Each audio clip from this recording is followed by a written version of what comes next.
Hi, I'm Sandi Genovese, and today we're going to create a waterfall card, and I've used tags to decorate it. So if you see that I've used a little sticker arrow to indicate where you're going to pull.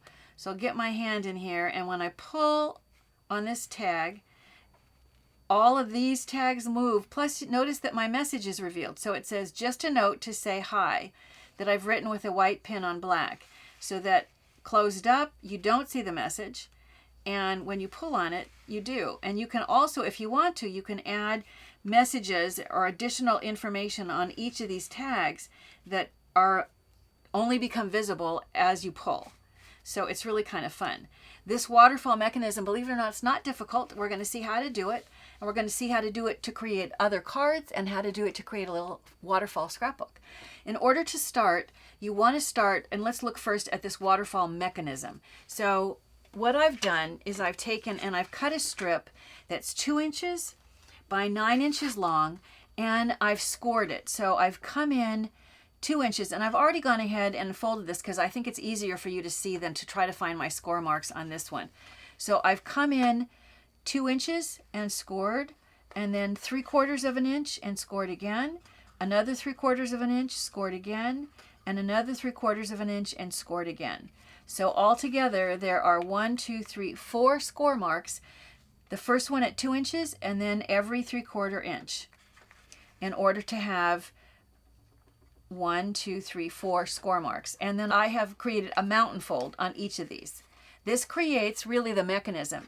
In order for it then to get the pieces that are going to get decorated, what they need to do is they need to sit on top of the waterfall mechanism. So I've noticed that these are all mountain folds. In order to attach the pieces that have tags on them, if you look at the table, you see I have 2-inch squares. So this is each one of these 3 squares are each 2 inches, and then I have 4 of the tags that I'm going to use to decorate. In order to do this, I'm going to take this and I'm going to orient it so that it folds right down the middle, and I have it folded with the 2-inch at the bottom. What I'm going to do is I'm going to start with what will be the top one.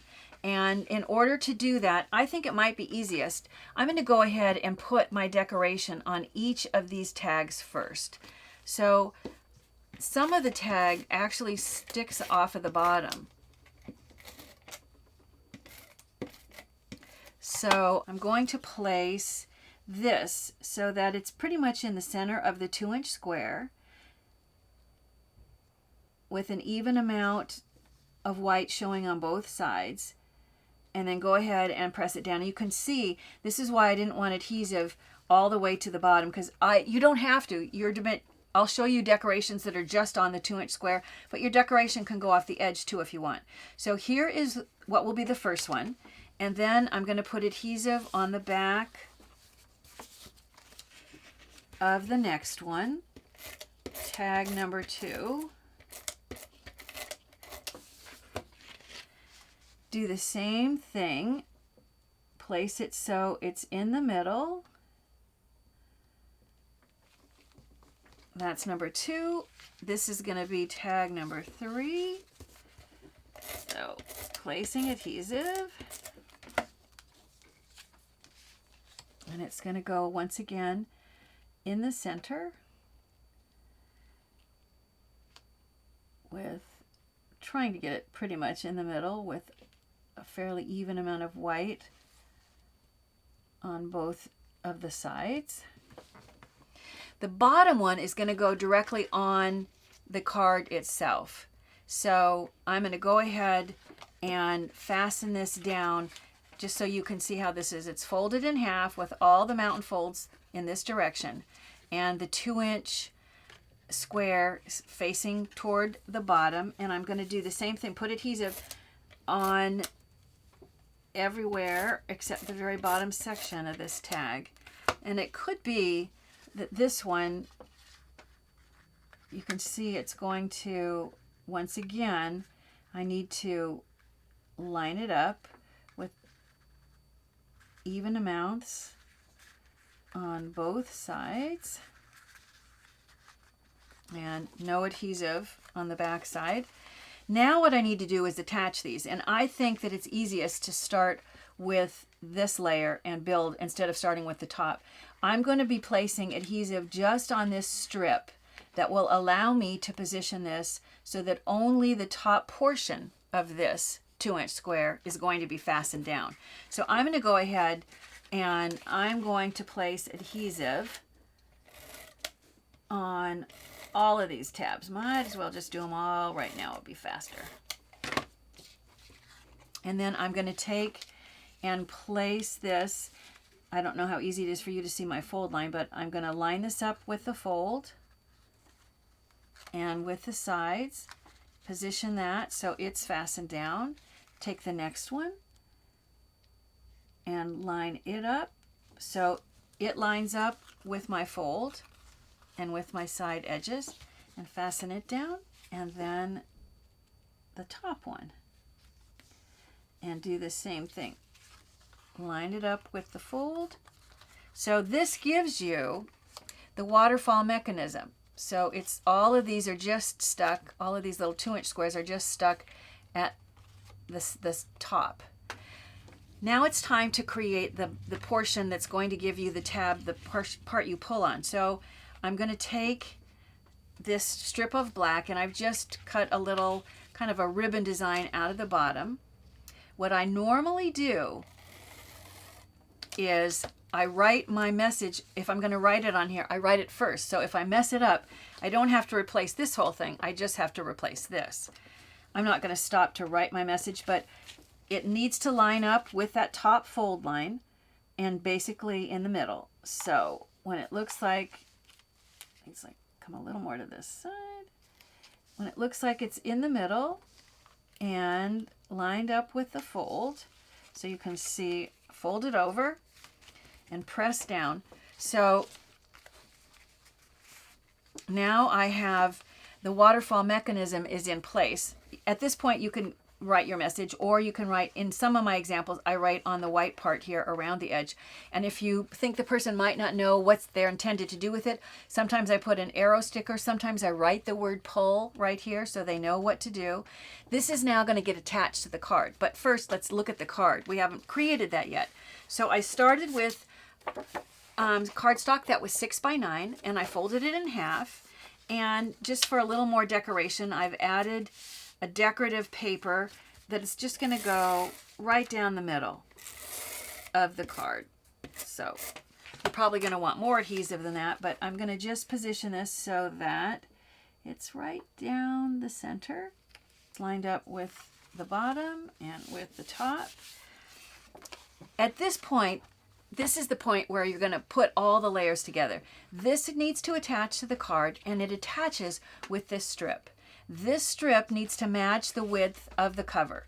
And because it was 9 and it was folded in half, that means that this is going to be a 4.5-inch strip this way. And then this one's 3/4 of an inch. I've done an inch. The width of this can be wider if you want to. And I've just gone back with a hole punch, and out of each end, I've punched a little, that's a little 1/8-inch hole punch out of both ends. This is going to get attached, but before I attach it to the card, I'm going to attach it to this strip because it's going to attach only to this back portion. So this little strip that has this final tag on it is going to get fastened right over the top of this blue strip. So I'm going to put adhesive just on this portion here. Remember, my blue strip is 3/4 of an inch, so I want my adhesive to only be 3/4 of an inch, roughly. And then, and if you want to measure this, you can. I don't know which it shows better on, but I'm going to line this up so it's in the middle of that blue strip. And it, I mean, it's not rocket science. It doesn't matter if it's not exactly right, but if you want to make it exactly right, you can measure it. So you can see I'm going to press it down that it's now fastened to just this back section. Now you really are ready to attach it to the card. So I'm going to close this up, and when I have this positioned so that the black portion is still on the card, I don't want it hanging off the edge, and the top portion is on the card. When I have it in a spot where I really like it, and everything looks nice and straight in terms of my paper and all my designs, I'm going to take my pencil and just mark where these two circles are. And then I'll go back with the hole punch, and I'm going to punch a little punch here. And now when I go into punch here, if you've made your card so that you can't get in with this, this is when you have two options. If you close the card, you can punch straight through. It just means that in the inside, you're going to have to put a design that covers over where that hole is.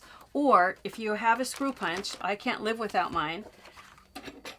You can get, I know Martha Stewart has one that you can get at Michael's. And all you need to do is, once again, place the size punch on there that's fairly small. It's about 1/8 of an inch. And it allows me to get in. And when I push, you punch that hole.